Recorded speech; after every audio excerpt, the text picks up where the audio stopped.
This video is brought to you by pinesandmaples.ca, where you can find all sorts of great Canadian products made by Canadian creators. Enjoy!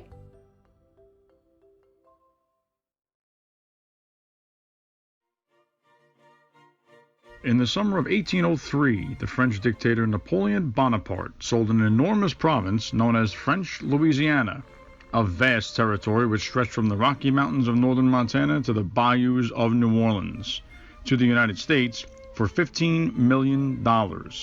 This transaction, known as the Louisiana Purchase, has been described as one of the greatest real estate deals in history.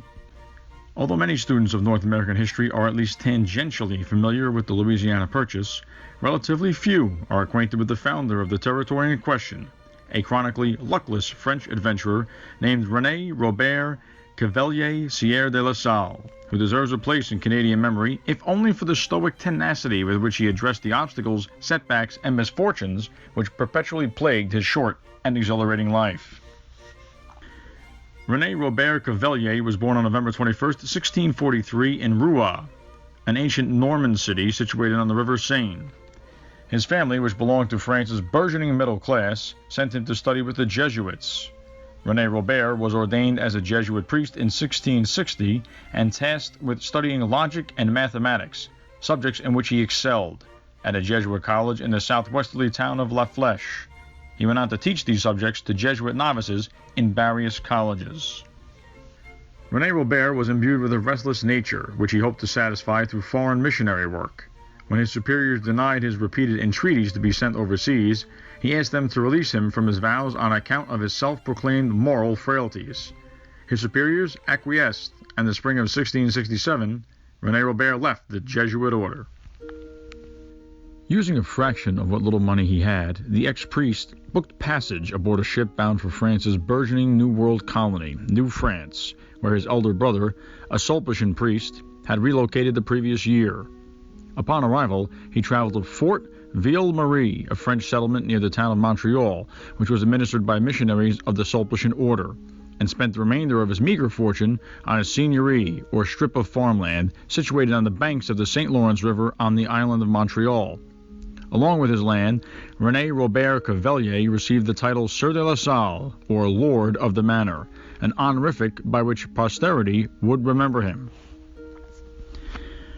Rene-Robert Cavelier, Sieur de La Salle, immediately began renting out his new land to settlers, establishing an as-yet unnamed village on the southern shores of the island of Montreal.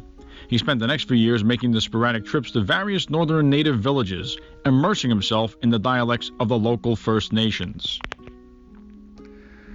In the winter of 1668-69, La Salle was visited by a band of Seneca Iroquois, whom he hosted for much of the season. The natives told the young Frenchman of a southerly river called the Ohio, which flowed into a distant southwesterly ocean. La Salle hoped that the Ohio might constitute the fabled Northwest Passage, a hypothetical shipping route through North America to China, and suspected that the sea into which it flowed might be the Gulf of California on the Pacific coast. Hungry for adventure and a chance to prove his worth, he began planning an exploratory expedition to the Ohio River. That spring, La Salle traveled to Quebec City and asked the governor of New France, Daniel de Remy de Courcelles, for permission to carry out his enterprise. The governor granted his request, giving La Salle license to explore the Ohio River on the condition that he financed the venture himself. The 26-year-old adventurer promptly sold his seignory to the Sulpicians and a local blacksmith, using the money from the sale to purchase 4 canoes, an outfit of supplies, and wages for 14 men. Around that same time, the local Sulpician missionaries were planning a similar expedition to the Ohio River for the purpose of converting its natives to the Catholic faith. One of their members, a robust French cavalry officer turned priest named Francois Dollier de Cassaw, had spent the previous winter with a band of Anishinaabe Indians on the shores of the westerly Lake Nipissing.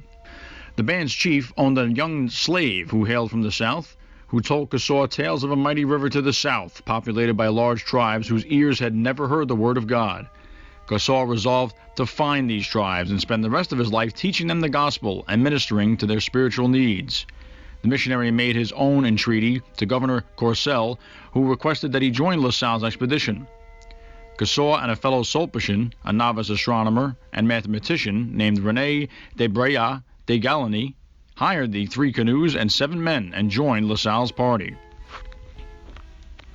The explorers, accompanied by a handful of Iroquois guides and a Dutch interpreter, set out on their expedition to the Ohio River on July 8, 1669, beginning their journey at La Salle's former seignory. They paddled their canoes up the St. Lawrence River through the archipelago, known as the Thousand Islands, and into Lake Ontario, battling privation and illness all the way. During this first leg of their voyage, the explorers learned that La Salle had a poor grasp of the Iroquois languages, contrary to his prior claims of perfect fluency. The explorers reached Lake Ontario on August 2nd and paddled along its southern shore. At the mouth of Irondequoit Bay, they met with a band of Seneca Iroquois. La Salle's knowledge of the Iroquois language was so minimal that he could not converse with the natives, and the explorer's Dutch interpreter had such a poor grasp of the French language that he could not adequately convey the Iroquois' messages to his employers. Fortunately, the Seneca were accompanied at that time by the servant of a Jesuit missionary named Jacques Fermin, who offered to lend his interpretive services to the explorers. Fermin himself was away attending a Jesuit meeting at Onondaga, a large village which served as the capital of the Iroquois Confederacy. Although Fathers Caussot and Galleny suspected that their Jesuit rival deliberately misinterpreted their words in an effort to thwart the Sulpician cause, Fermin's servant managed to convey the explorers' desire to hire a guide who knew the way to the Ohio River. The Seneca were reluctant to help the explorers reach the Ohio, the territory of their enemies, perhaps suspecting that the French might form an alliance with their southerly foes. They repeatedly warned the Dutch interpreter not to travel to the Ohio, telling him that the Indians that lived along its shores were hostile and would surely kill him and his employers. One of the prisoners the Iroquois held in their camp at that time was a young warrior from the west who could easily have guided the Frenchmen to their destination. Rather than hand this brave over to the explorers, the Seneca tortured him to death, slowly searing his skin from head to toe with a red-hot musket barrel before forcing him to run a gauntlet through the village, showering him with hot coals and prodding him with lit torches all the while. When the ritual execution was complete, the natives dismembered the prisoner's corpse, cooked his flesh in a kettle, and devoured it, inviting the horrified Frenchmen to partake in the grisly feast. Finally, after spending a month in the Seneca village, the explorers met a traveling Iroquois who agreed to take them to his own village at the head of Lake Ontario. There, he assured them they would easily find a guide who would take them to Lake Erie and the Ohio River beyond.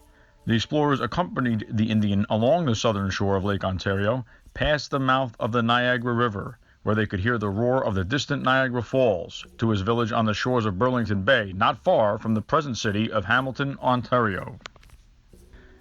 Upon reaching the village, La Salle came down with a debilitating fever, according to Galleny in a later reminiscence. This malady may have struck La Salle when he saw 3 large rattlesnakes in his path while climbing a rock. This setback was mitigated by the news that another Frenchman had just arrived at a more northerly Iroquois village.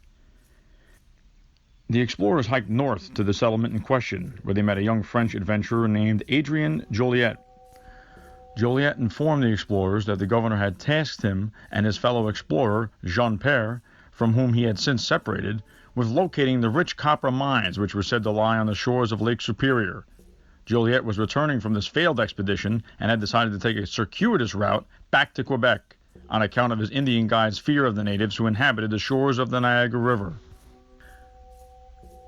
Joliet regaled the Sulpician missionaries with tales of the Potawatomi Indians who inhabited the shores of Lakes Michigan and Superior and who were in dire need of Christian ministry. The explorers' tales had such an effect on the Sulpician fathers that they decided to abandon their search for the Ohio River in favor of bringing the Gospels to the Potawatomi. La Salle, who still hoped to discover the Northwest Passage, used his newly developed fever as a pretext to separate from the missionaries, encouraging them and their crew to carry on without him. Fathers Caussot and Galleny and their crew of 7 portaged southwest through the forest to what is known today as the Grand River, and followed that waterway to Fort Erie, hoping in vain that they might reach the territory of the Potawatomi before winter. In fact, they made it as far as Lake Erie's northern shore when the lake began to freeze, forcing them to winter there.